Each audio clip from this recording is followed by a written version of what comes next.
We're gonna do a new song this morning. You probably heard it before.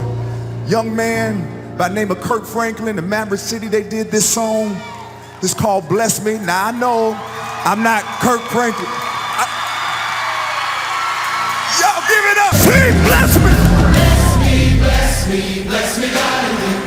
Death has been defeated. He is our victory. We say, bless me, God, not just for me, but so everyone around me can have everything. let all this soul, Let all these folks that's with me, God, have everything. let all this soul. Let all these folks that's with me, God, have everything they need. Thank you for letting me come to my second home. I'm from Fort Worth, Texas.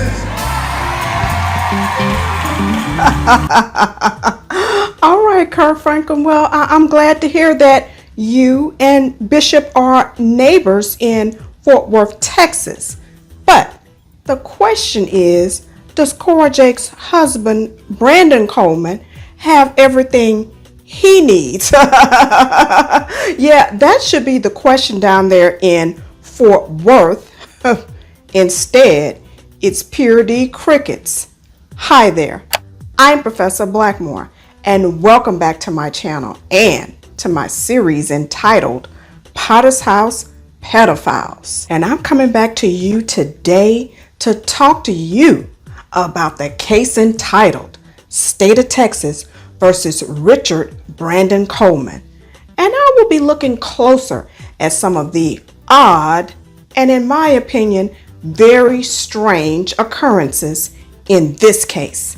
And today I want to talk to you about the first eye-opening, even jaw-dropping detail about this case. And in later episodes, I will cover others. So you'll want to make sure you subscribe to my channel and click the bell so you'll be notified when I come back. And as you know, I have covered every aspect of this case from the beginning because there are no news outlets that I can find in Fort Worth that have touched this case with a 10-foot pole.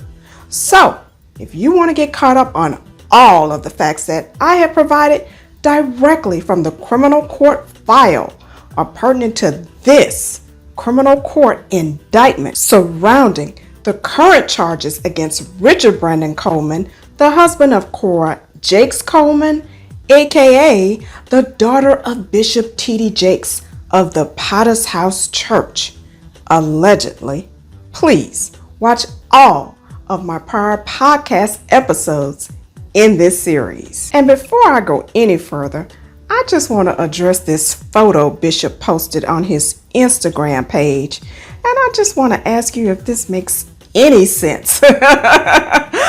Clearly there is a child under this coat. And is it necessary to post every bit of your life on social media? If you have to hide something this big, why don't you just go on about your business and choose not to post your business online, Bishop? This does not make one bit of sense to me, y'all, but let me stay focused. Now, and so many of you will agree that since the beginning of this mess, I have not wanted to get all caught up and tangled up into thinking that Cora allegedly framed her husband. Is the motive that many of you believe that this was a plot to create a circumstance to have her husband's parental rights terminated as to both of the children, giving Cora sole custody because their marriage was already on the rocks and her husband was having an affair with another woman, allegedly? Is this what people are thinking? Well, I don't know. That is not my theory at all, but this is what many, many, many people are saying in the comments on my various videos. And although there are too many strange and odd things about this case to count, I just could not see how all of this mess could have emanated from this man being set up by Cora. And that is because this mess is so well put together that I couldn't see Cora being smart enough to piece all of this together so well. And so today I'm just going to highlight the first thing that I find highly unusual about this case. And at the end, I want you to decide if Cora Jakes' husband, Brandon Coleman, has everything he needs or if he is exactly where he needs to be. And the first point of interest takes us back to Kirk Franklin's hometown, Fort Worth, Tarrant County, Texas, which is also the location of the BishopTDJakes compound on Meadowbrook Drive, also in Fort Worth, Tarrant County, Texas. Allegedly. And so the most glaring point of interest in this case is the fact that this indictment was brought in Ellis County instead of Kirk Franklin and BishopTDJakes' neighborhood in Tarrant County, Texas. And when you look at this map, you can see that Ellis County is about 50 miles away from the TD Jakes compound. And when you read count 1 of the indictment, while it duly notes that the indictment emanates from a grand jury that was impaneled in Ellis County after, and let me say that again, after Brandon Coleman had already been arrested. In other words, whatever arrest warrant was issued to arrest him in so-called conformity with the probable cause requirements of the Fourth Amendment to the U.S. Constitution, it could not have been issued out of this indictment because he had already been arrested in May. And I'll talk to you more about the arrest in a subsequent episode of this podcast. But nevertheless, as you can see, this indictment was returned over a month later, after Brandon Coleman had already been sitting in the Ellis County Jail on or about June 9th, and which indictment states, quote, that on or about June 10th, 2021 through August 11th, 2021 in Ellis and Tarrant counties, Brandon Coleman did then and there, during a period of 30 or more days in duration, commit 2 or more acts of sexual abuse against AC, i.e. Amauri Coleman, their adopted daughter, end quote. So it says there were 2 or more occasions when this occurred, but we have no idea how many actual acts are specifically alleged by the district attorney. It could be 2, but it could be 3, 4, 5, 10, or even more occurrences. But my main question is, why is this case being brought in Ellis County rather than Tarrant County? That's the question that I asked Kirk Franklin and Bishop Jakes. Why is this case not being brought by the district attorney in your neighborhood, baby boys? And so I say again, I have not bought into the idea that all of this was orchestrated by Cora. But when I heard Brandon Coleman say this, my jaw hit the ground and it gave me great pause. You get accused, they come home from Los Angeles, you get accused that night, and then that's kind of where everything deteriorates. Where were you when that occurred? Were you in your home in Ellis County, or were you still staying with the Jakes in their guest home when these allegations came about? We at the time we had our own home. Okay. And how long did you live there prior to these allegations? Not even a month. Not even a month. Okay, so if they're already contemplating filing for divorce, why would you buy a house with the man you know you're getting ready to divorce and move to a house almost an hour away from your family in Fort Worth? Whose idea was that? Okay, so let's get a little bit more flavor from this. And how did you acquire the home? Did you and Cora purchase the home? Was it gifted to you? I mean, Do you remember? yeah, it wasn't gifted. Okay. So you got a mortgage, you purchased the home. Yeah. Okay. Okay. And then you don't know what happened to the home after the allegations, right? Because I think both of you and Cora left the home, correct? It was for her. I believe it was temporary. It was temporary for her to leave the house. Why do you say that? Because I don't, like I said, she came back after that. I had visitation with my son, so I knew that she was still there.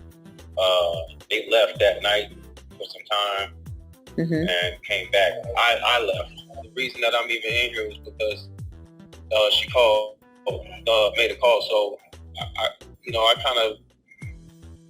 kind of vary with how that looks. You know what I'm saying? Yeah. Like, you believe me, and then at the same token, make a call. So like I said, I don't know. I really don't know. When you say make a call, who did Cora call? From my understanding, it was her call that got everybody involved as far as CPS and I guess the police department and all that kind of stuff like that. Okay, now if he's not sitting in that jail cell after 390 days, wondering how he ended up in Ellis County, Texas, then I don't know what else he could be thinking about, honey child. And there's no superseding indictment listing any additional allegations or charges. So we have 2 or more touching allegations, which leads me to believe that they do not have any DNA evidence. And so in my mind, if this occurred more than 2 times, it seems there would be more occurrences in Tarrant County rather than Ellis County. And so why have the Tarrant County law enforcement officials left this case completely within the purview of the Ellis County criminal justice system with not so much as a whisper of anything in Tarrant County? Why would the Tarrant County District Attorney give this case completely over to the Ellis County District Attorney? And in the meantime, why, Brandon Coleman, are you riding away in a jail cell deep in the country woods of Ellis County, Texas, and everybody in Tarrant County is clapping and dancing? Rock with me, rock with me.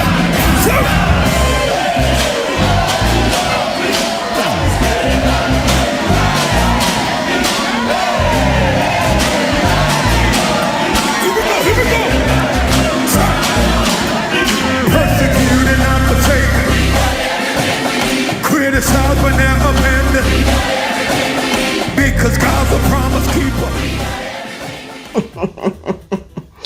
And while it seems that all is well in Fort Worth, Tarrant County, Texas, as y'all know on here, I just ask and report, and I let you decide. So, what do you think? I mean, for those of you who think this was some kind of setup, I mean, okay, now, let me get this straight. They have been living on the TDJakes compound all of this time in Fort Worth, Tarrant County, Texas, allegedly, over 10 years that they have been married? Then they decide, since we're already contemplating getting divorced, this is the best time to move almost 50 miles away to this mysterious house in Ellis County.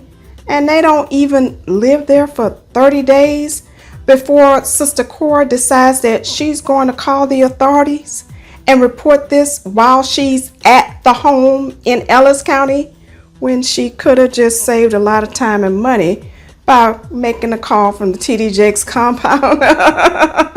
Oh, but I guess they didn't want no police coming over there, because then this would be all over the news, allegedly. But ladies and gentlemen of this church house jury, I don't know what in the hell is going on here, but all I do know is there is a dead cat on the line somewhere. Allegedly. Now, that much I do know. But please let me know what you think by leaving your comments in the comment section below. And I hope you'll give me a big thumbs up. And I hope you'll also consider donating to this video and my entire channel ministry by donating to the Professor Blackmore.com Cash App. And I hope you'll also subscribe to my YouTube channel and click the bell, honey child, so you'll be notified whenever I come back to tell you what else I think is strange about this case, and when I come back with more Potter's House pedophiles updates. And please also follow me on TikTok and Instagram.